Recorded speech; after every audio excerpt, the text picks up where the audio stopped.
kita sekarang sudah ada di Purlingsar. Kata nenekku, by the way, pemangku yang di sini tuh dari Seraya. Namanya Bapak Remu, tapi nggak tahu. Apakah nanti kita akan bertemu dengan Pak Mangku Remu? Nggak tahu. Ini mau bangun apa? Rumah pribadi. Rumahku itu. Semoga ya. Lagi asli. Swastiastu.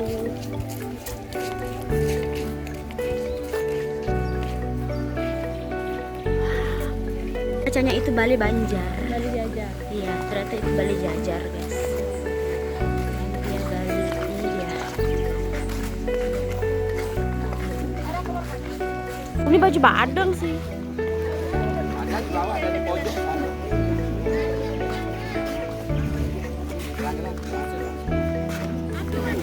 Yes,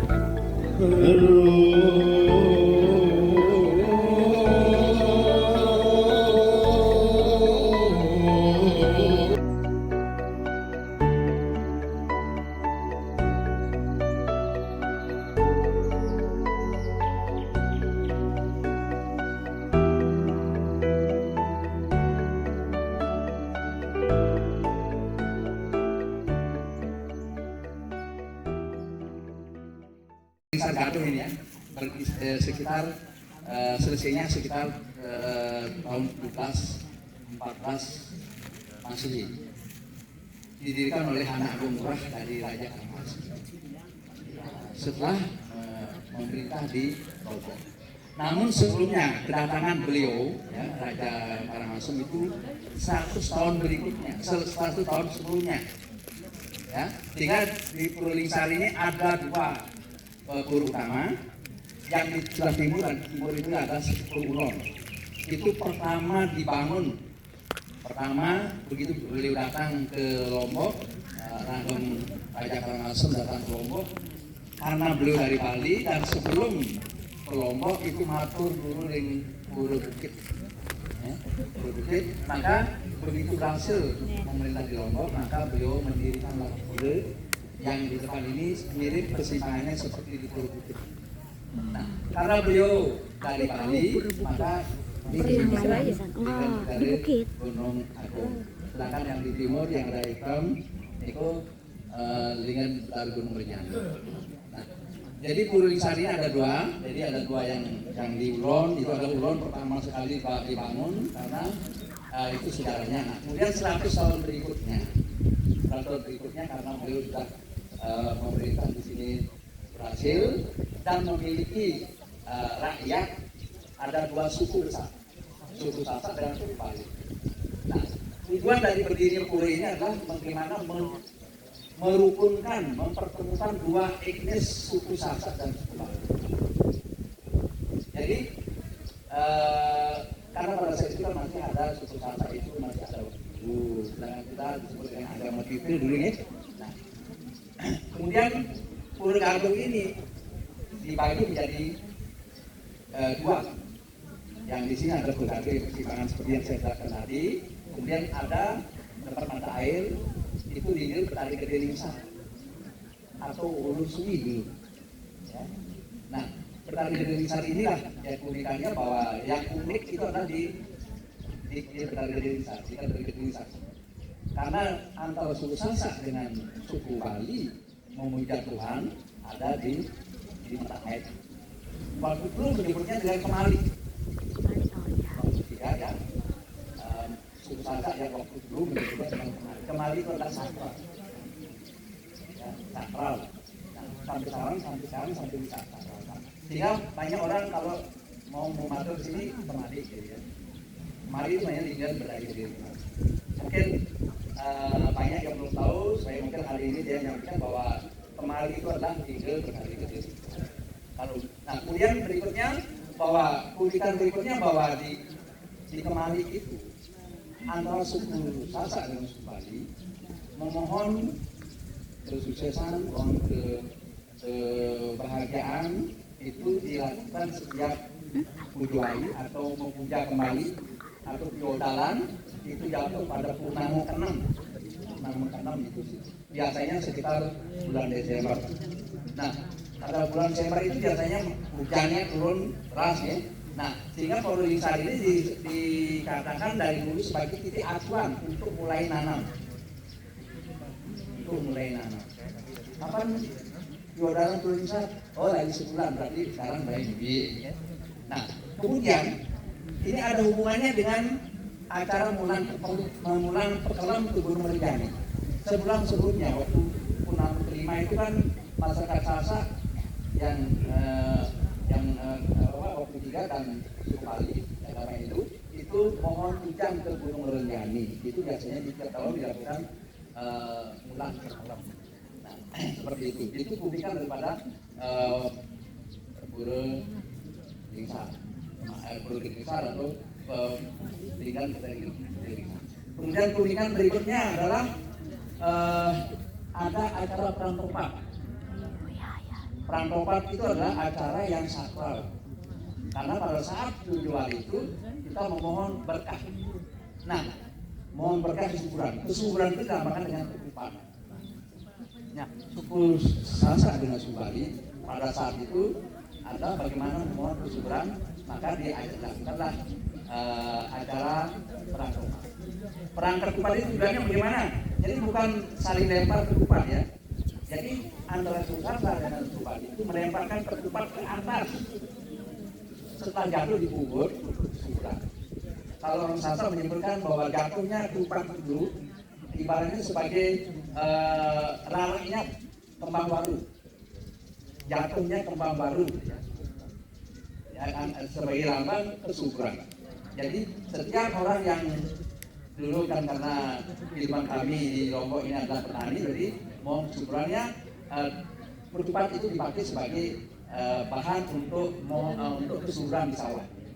Nah, kemudian berikutnya bahwa di Kemali atau di Purulinging Sari itu ada suatu kepercayaan keyakinan bahwa setiap orang yang sembahyang atau berdoa di sana itu apalagi mohon air suci itu bisa menyembuhkan, bisa niatnya bisa berhasil. Nah, untuk hubungannya dengan menyembuhkan banyak yang percaya, mungkin dari dulu percaya bahwa sebagai tempat untuk luka. Nah, di bawah itu nanti ada 4 pancuran dan 5 pancuran.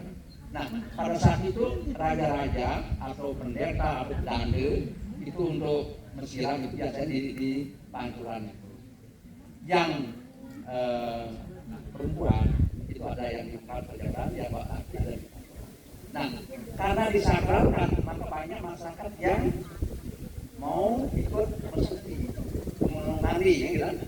Nah, maka dibuatkan oleh raja pancuran yang khusus wanita dan ada pancuran yang khusus laki. Yang jumlahnya tetap 9. Maka disebut dengan pancor siwa. Siwa itu 9. Pancuran siwa.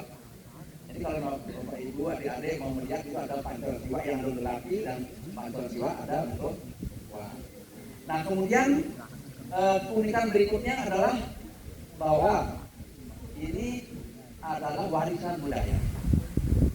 Budaya antara Bali Karangasem dengan jadi bentuk bangunannya di sini adalah perpaduan antara dua. Maka Purulinging Sari ini selain sebagai tempat sembahyang, ya, jadi sebagai tempat wisata. Jadi Purulinging Sari ini bukan sebagai tempat sembahyang saja, tapi sebagai ikon bahwa disinilah ada perpaduan dua suku antara Sasak dengan Bali yang sekarang terkenal sebagai toleransi beragama.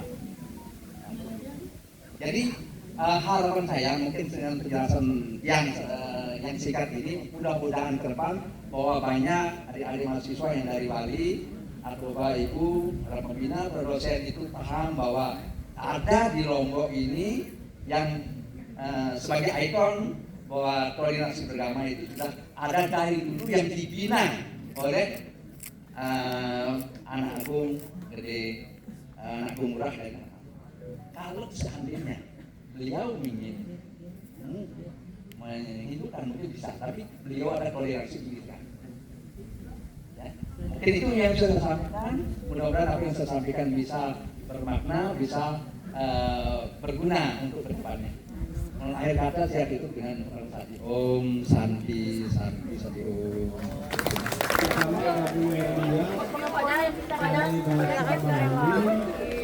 Energinya udah 50%. Ada Boemi ku. Oh kita nggak ada fotoan. Tapi nggak kelihatan apa-apa. Nanti. Apa?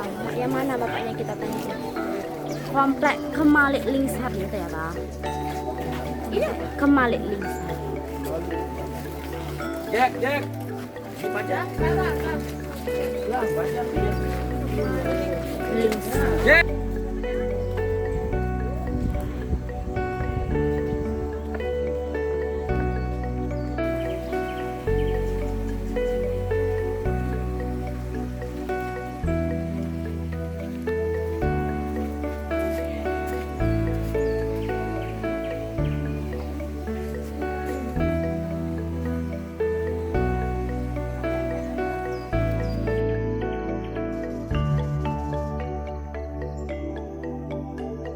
Ini dia bermohon supaya ini lombok etika kita ini untuk tahun masa di sinilah maka beliau bermohon sama kuasa supaya ini lombok etika itu untuk makmur beliau menantikan mengambil dengan tanah dan ditarik ke tempat ini lalu di sinilah bermohon kepada Allah supaya Guys, jadi Osha mau ngelempar koin itu kan permintaan tapi dia masih ngangengang.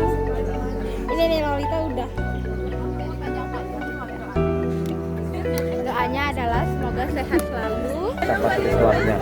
Nah di sana khusus orang Hindu. Kalau di sini ritualnya Muslim, Hindu, Kristen, Buddha. Oh selain ini Boleh semua tuh masuk yang di sini. Tapi kita kalau Islam nggak boleh di sana. oh gitu.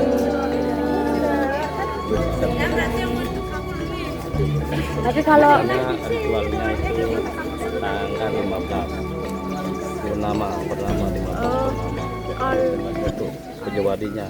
Kalau perang apa namanya? itu Pak Ya itu kan Ya, itu di mana Pak? itu Di Pak. sini. Dari sana juga apa cuma di sini aja. Di sana Di sekitar-sekitaran sini di Pak. sini aja. Di sini kan tempat didoakan itu ketupat itu kita yang kita pada yang puasa kan kepada Tuhan yang Maha Esa itu di sini Tuhan. Tapi khusus seorang Islam.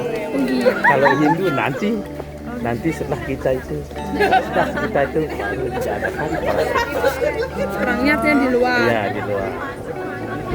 Tapi kalau sampai sekarang kayak keturunan dari kerajaannya itu masih ke sini apa udah? Oh masih. Masih. Bapak saya megang jadi mantu di sini. Kasih Bapak. Pak.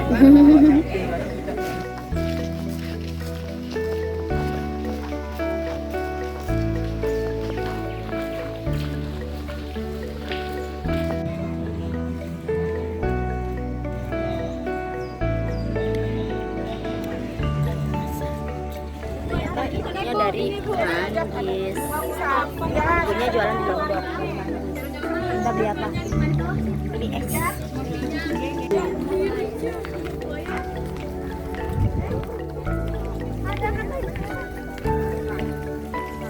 Kita diapit oleh bukan apa? Telaga. Sana ini jenis jelek. Iya lagi. Dan berjalan. Pas.